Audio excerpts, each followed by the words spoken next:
Hi guys, welcome back to my channel. My name is Josh and welcome to another episode of Wednesday Watchlist. I know I was gone last week, but I am back for this week and I'm back to talk about all the shows that I have been discussing on this channel and some movies that I've seen and also a couple shows that I've been watching. This week's video is going to be similar to my other videos that I've posted. We are going to talk about The White Lotus. In this video, we're going to talk about both episode 5 and 6. We're also going to talk about Severance and the latest episodes with that, episode 9 and the season finale, episode 10. And then we're going to talk about two recent movies that I've seen, these movies being The Electric State and the new Snow White. And then we're going to discuss a recent show that I've been watching. This show is Pantheon. I finished watching this show. And then lastly, we're just going to talk about a upcoming movie that I want to go see. So without further ado, let's go ahead and dive right on into the last two episodes of The White Lotus. The White Lotus season 3, episode 5 and 6. Okay, so starting off with episode 5, we're going to start off with the Ratliff family. The main things that I picked up from this episode, or the main things that really occurred in this episode, is in episode 5, Piper is trying to find a way to tell her family that the reason why they are all on this trip is not because she's trying to find a thesis, but because she actually wants to move here and live here for a year, and that she wants to join, I believe it's the Buddhist community that is in Thailand for a year. She wants to live here and just use that as a way to sort of find herself and just sort of figure out who she is and what she wants out of life, because she's just been feeling really lost. And so we see that in that episode from Piper. And then in regards to Timothy, the dad of the family, in this episode we see Timothy really struggling to come to terms with the consequences that he is about to face once this vacation is over. And due to this existential crisis that Tim is in, we see him abusing the mom of the family, Victoria's lorazepam. We see him taking her medication on multiple times. And then as far as the two brothers, Saxon and Lachlan, this episode things do get a little weird. And again, I'm not trying to spoil it for those of you who haven't seen it, but if you have seen it, you'll know exactly what I'm talking about. But in this episode, they go to a full moon party. It's like a local party celebrated by all the natives of Thailand. We see Chloe offer the brothers a drug. She doesn't even tell them what it is. She just offers it and says that they should have fun. We see Chelsea take it and the younger brother Lachlan take it, and they all peer pressure Saxon into taking this drug as well, and then things just get absolutely weird and out of control. Moving on to the three ladies being Jacqueline, Lori, and Kate. Because of what happened in episode 4, where Hotel Boy sent them to this retirement hotel and the ladies wanted to have a fun night out, Jacqueline then forces him essentially to give them an actual good night out, and so they end up going to a club, and Hotel Boy, or Valentine, brings 2 of his friends because there's 3 ladies, and all 6 of them head to a club. Things get pretty rowdy, pretty wild. Throughout the episode, we see Kate sort of not engaging on some of the behavior that goes on in this episode. She doesn't really go as wild as Jacqueline and Lori. She's more reserved in this. She is talking with one of Valentine's friends. I forgot his name, but he is the bald one. She does have a very deep conversation with him, but that's as far as it goes. She doesn't really get as rowdy or as tipsy as the other 2 ladies. And then moving on to Rick and Chelsea. Rick is in Bangkok at this time, and he's meeting up with his old friend Rick. Now, for those of you who have seen this episode, you'll know that things get pretty interesting in this conversation that takes place between Rick and his friend. His friend is played by Sam Rockwell, and his friend's name is Frank. What initially starts off as a catching up dinner between these two friends quickly takes a turn in the left field. Frank ends up, I would say, oversharing some things with Rick as he's telling him what he's been up to all these years. The amount of times my mouth dropped during this dinner scene between Rick and Frank, it was insane. One of the most notable things that happened during this dinner is the part where Frank tells Rick that he wanted to be an Asian lady. I don't even know what he meant by that, but things just get really weird. And then the most notable thing that literally sent my jaw through the floor was the part where he told Rick there were 4 guys over at his house at once. And I'm just gonna leave it at that. I'm pretty sure you can put 2 and 2 together, but Rick's face throughout this whole interaction is just so hilarious because he's just there taking it all in. And then Belinda and Pornchai, we finally get a moment between Belinda and Pornchai. Again, I've been rooting for these two since episode 2 or 3, I think, so I'm so happy that these two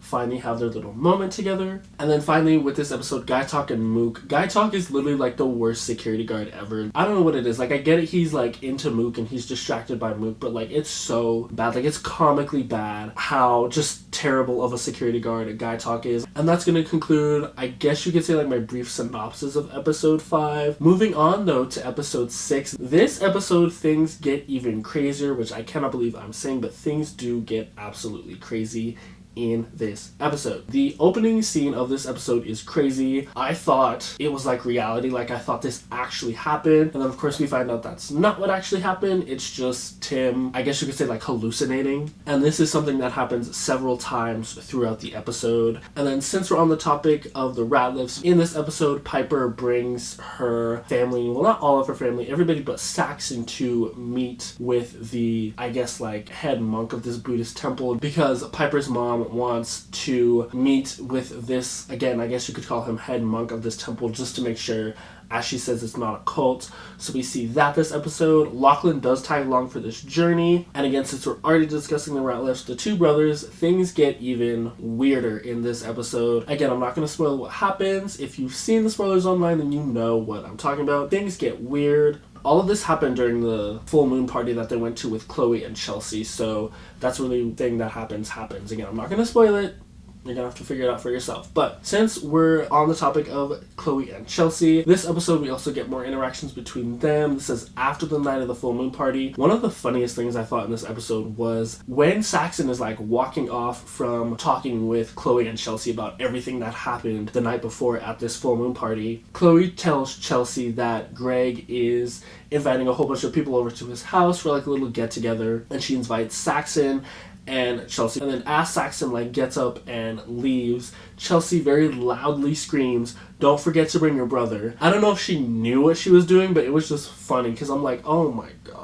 I was like, even the way he reacts to that, like he's just so freaked out by the way she said that, and the fact that she said it so loudly. I thought that was hilarious. Let's move on to Belinda and Pornchai. So as I said earlier, they had their moment in episode 5. We then see Belinda's son show up in this episode, and she sees Belinda and Pornchai together, and he is really supportive of that, and I think that that is such a nice thing that they included in the show. And again, I'm really happy for these two. I've been rooting for them for a while. I think they're super cute together. We'll have to wait and see how things turn out for them in the next 2 episodes, but I'm hoping that these two do end up together. I think that would be so nice and so cute. And then more couple talk. We've got Guy Talk and Mook. They're interacting more in this episode. Guy Talk is worried about the fact that in the last episode he didn't really lose the gun, but Timothy Ratliff saw the gun, took the gun. But Guy Talk, his main objective this episode is to really like get the gun back, because his boss tells him that they're going to go out to the range to like test it out and try and use it. And so we see that play out throughout this episode. And then I mentioned this earlier, but Greg is having this big like get together at his house. Chloe is inviting a bunch of people over, pretty much like everyone they've interacted with throughout the season. And so we see an interaction here between Greg and Belinda where Greg invites her over to his house, and she's like, "Oh no, I don't think I'm gonna go, like my son just got here." But Greg is like super like persistent about the fact that they have a conversation, and then after this conversation is over, they sort of give each other a look. So I think we can tell like where this is headed, especially given that Belinda is on to Greg and she is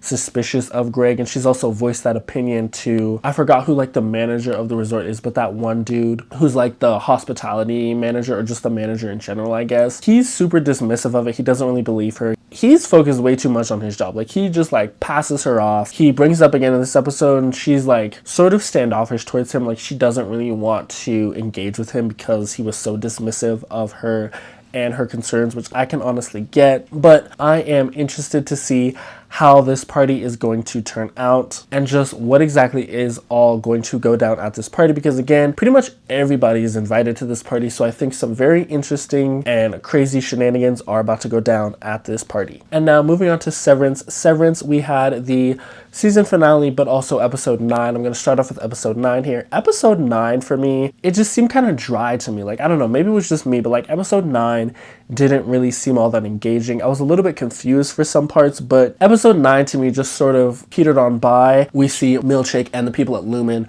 try to get Mark back into the office. We see Mark's sister, and Harmony all get together and sort of team up in this episode. But other than that, nothing like really of note I seem to pick up on. Again, maybe I missed something, I don't know. But moving on to the season finale. The season finale had a lot going on, and I'm not really going to spoil this too much. Again, light spoiler warning if you haven't seen it, but nothing really too revealing. My main takeaways from this episode: I think Milkshake is probably the funniest character this season. The scene where he gives Dylan the paper and he like slides it to him all calmly, and then as soon as Dylan like puts his hands on it, he like turns around and bolts out the room.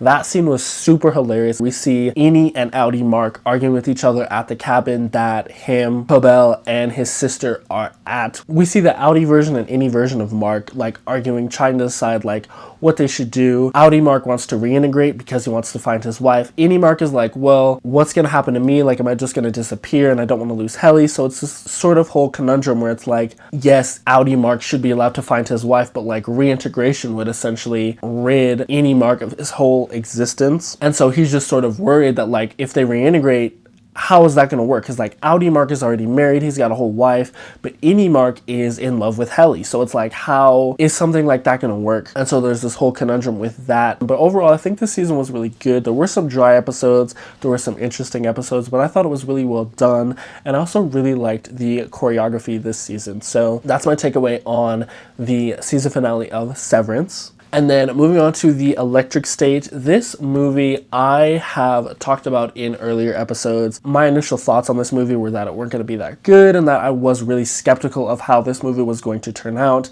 given that it was being directed by the Russo brothers. It stars Millie Bobby Brown, Chris Pratt, and it just looked like your usual like generic Netflix movie. And I have to say, like, I was genuinely surprised that it wasn't as bad as I thought it was going to be. It's not a good movie by any means. Like, it's not anything new, it's not anything groundbreaking. It's your typical like generic Netflix movie that has like a bunch of A-listers behind it that pretty much like give us nothing. Like, I'm sorry, but they don't really give us anything new. Millie Bobby Brown is pretty much playing the same type of character she's played in other movies. Chris Pratt is basically just Star-Lord. Like, he didn't really do much different from that. Like, he's basically just Star-Lord in this. Giancarlo Esposito is your typical Giancarlo Esposito villain slash bad guy. Stanley Tucci is basically the same person. If you've seen Transformers Age of Extinction, the character that he's playing in that is literally like the same character that he's playing in this. Like, so as good of an actor as he is, I'm just like, they literally just copied and pasted your role. The cast is like fully stacked and everything, and like, yeah, it's a good looking movie visually, but it's nothing new. Like, this movie isn't anything new. Like, it's again your generic run-of-the-mill Netflix movie, and I feel like they tried to like make this seem like it was this big blockbuster, but it's not. But then also Anthony Mackie apparently voices Chris Pratt's robot friend. I couldn't even tell. I was saying the source material that this movie is based on is so good. Like, it's so intriguing, it's so interesting, it's so, I guess you could say, eye-opening. Like, it's so good. This movie is based on a novel by the same name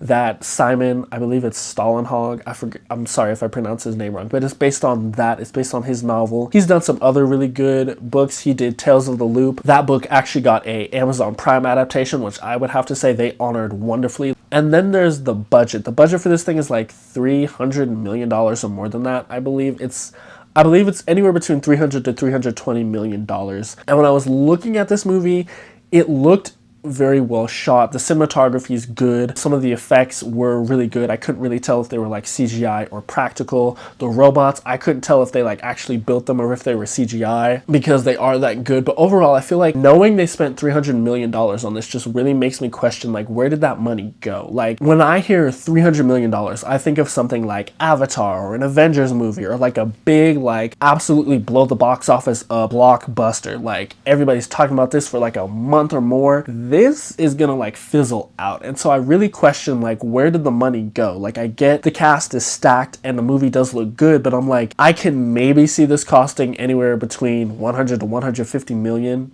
maybe. But even that, I feel like, given the fact that they spent double that, I'm just like, where was the budget for this movie actually allocated, and like, what was it really spent on? Because like, yeah, it's a good looking movie, but like, it's nothing new or different. So I'm just like, they should have spent this money on something else. Like, they should have given us a season 2 of The Society or another season of Inside Job or something else. Like, I feel like this money would have been way better spent on something that is actually critically praised and enjoyed versus something that, yeah, sure, everybody might watch, but they're gonna forget about it next week. So that's just my thoughts on that. Snow White, I went to go see the new Snow White movie. I know a lot of people are boycotting this movie for a whole myriad of reasons. Some people are boycotting it because of Gal Gadot. Some people are boycotting it because they're boycotting Disney. Like, there's a whole bunch of people boycotting this movie. Do as you please with your money. Like, I'm not here to yuck anybody's yum. If you don't want to go see it, don't go see it. If you want to go see it, go see it. But I did go see this movie, and I thought it was, I'm gonna be honest, I thought it was fine.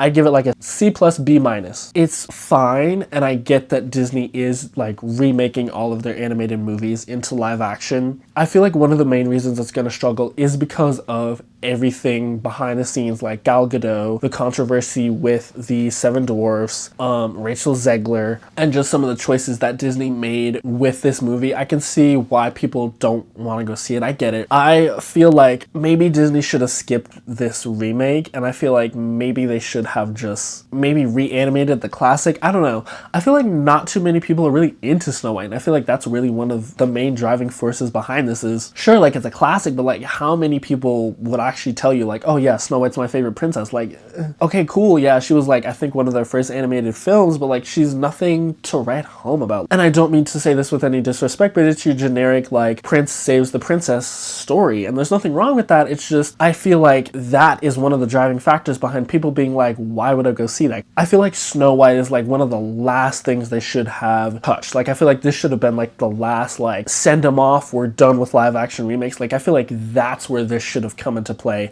I feel like them putting this out now, I don't know, I feel like it might have been a mistake, like, I'm gonna be honest with you. But overall, with the movie, Rachel Zegler is really good in this. I think she does an awesome job. I think she steals the show plenty of times. I think her love interest in this movie, it's not Prince Charming, by the way. I guess we can call him, like, Rebel Charming. I think he's good in this movie. I liked whoever is acting as him, but I think he's fine. I think their chemistry is good on screen. I, again, really liked Rachel Zegler's performances. I think for me, one of the biggest downsides with this is Gal Gadot. Gal Gadot's performance is just, oh boy, like, it's not good. They could have chose somebody better to play the evil queen. Like, I feel like Gal Gadot stepping into this role, the only thing she brings to this is her beauty, but that's it. Like, there's nothing, she doesn't really bring any substance. It's just all, as the movie literally says, like, it's just skin deep. There's nothing else beneath that, I feel like. And I feel like that is in her performance throughout this film. Even in the scenes where she's supposed to be evil and she's supposed to be invoking evilness, she just doesn't do a good job. I don't know, I just didn't like her acting performance in this movie. I know a lot of other people have said the same thing. Yeah, I can see why people aren't going to go see this, and I do see this as potentially being like a big flop for Disney.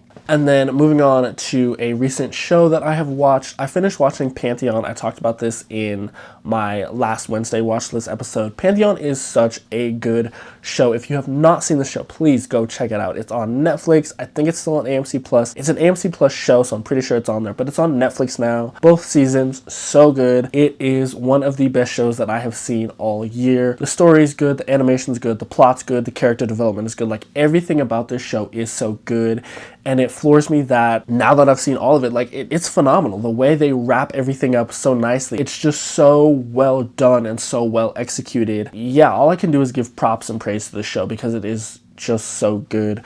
So if you have not seen Pantheon, please go check it out. It's on Netflix, AMC Plus. I'm pretty sure you can buy it on like iTunes or whatever, but yeah, Pantheon is top tier. And then last but not least, a movie that I want to go see. Just one movie this week, Black Bag. I have heard mixed things online about this, but I still want to go see it. I think it looks really interesting, and I do look forward to checking this out. If you've seen this movie, let me know your thoughts in the comments below. Have you seen this movie? Do you want to go see this movie? And if you have seen it, like, what are your thoughts? What do you think? Did you like it? Did you hate it? But that is going to be it for this week's episode of Wednesday Watchlist. I just want to give you guys all a big thanks for tuning in and supporting this channel. Please don't forget to like, comment, share, and subscribe, and I will see you guys all in the next video. Toodles!